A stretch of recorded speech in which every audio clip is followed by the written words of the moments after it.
It's been almost 3 decades since Russia, China, or the United States have carried out a nuclear test. But concerns are growing those tests may resume. Not just because of aging nuclear stockpiles and an end to a number of nuclear treaties, but new satellite images obtained by CNN reveal new construction and fresh tunnels at nuclear test sites in all 3 countries. CNN's Ivan Watson joins us now live from Hong Kong with details what this all could mean. Ivan. John, it's no secret that there are growing geopolitical tensions between the U.S. and Russia and China, and that all 3 militaries conduct these exercises, kind of showing their strength, demonstrating their strength to each other, direct competition. And it stands to reason that that would eventually bleed into something that people haven't really thought about so much since the end of the Cold War, and that is the nuclear arsenals of these 3 countries. And CNN has gotten an exclusive look at substantial investment that all 3 governments are making in their nuclear testing facilities. The world's 3 most powerful militaries, the U.S., Russia, and China, have all been expanding their nuclear testing sites in recent years. The evidence revealed in these commercial satellite images obtained exclusively by CNN. These are the Russian, Chinese, and American nuclear testing sites. Novaya Zemlya, a Russian archipelago in the Arctic Ocean. Lopnur, a dried-up salt lake in China's Xinjiang region. And the Nevada National Security Site in a desert northwest of Las Vegas. Images from each location show new tunnels, roads, and storage facilities constructed within the last 5 years.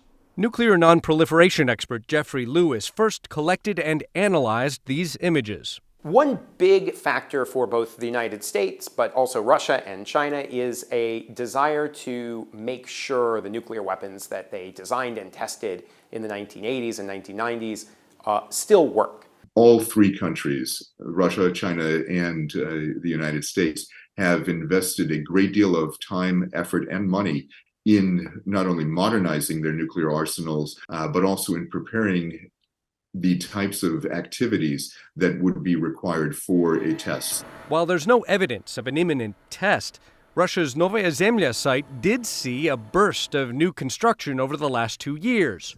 On the 1-year anniversary of his full-scale invasion of Ukraine, Russian President Vladimir Putin declared Russia's readiness to conduct nuclear tests.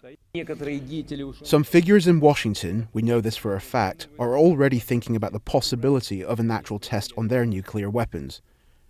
If the U.S. conducts tests, we will do so too.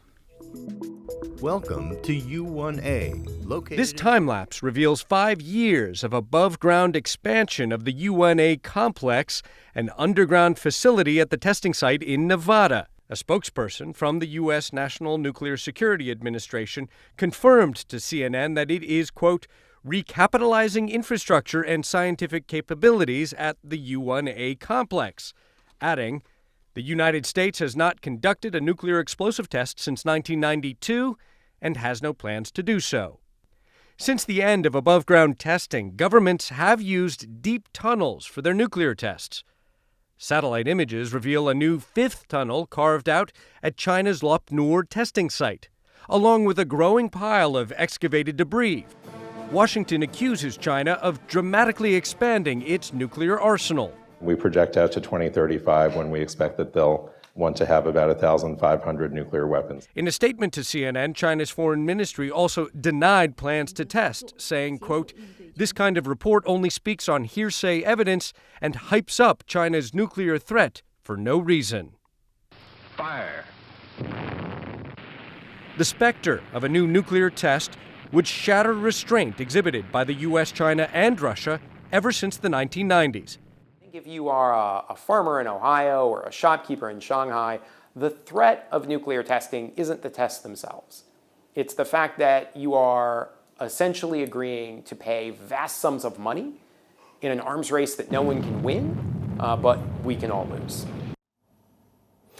Now, as far as we know, not one of these 3 countries has conducted a full-scale nuclear weapons tests since the 1990s, the most recent being China in 1996 with an underground test. The U.S. has been conducting for years tests that it calls subcritical tests, and they're meant to ensure the reliability of its existing nuclear weapons, some of which have been around for 30 years or more, longer than many people might keep a car. So you do need to modernize these types of weapons. It is possible that some of these governments are modernizing their testing facilities in the event that another government might carry out a test first. But that starts to get you into this nuclear brinksmanship and possible paranoia, the likes of which we haven't really seen between the world's largest military powers really since the days of the Cold War.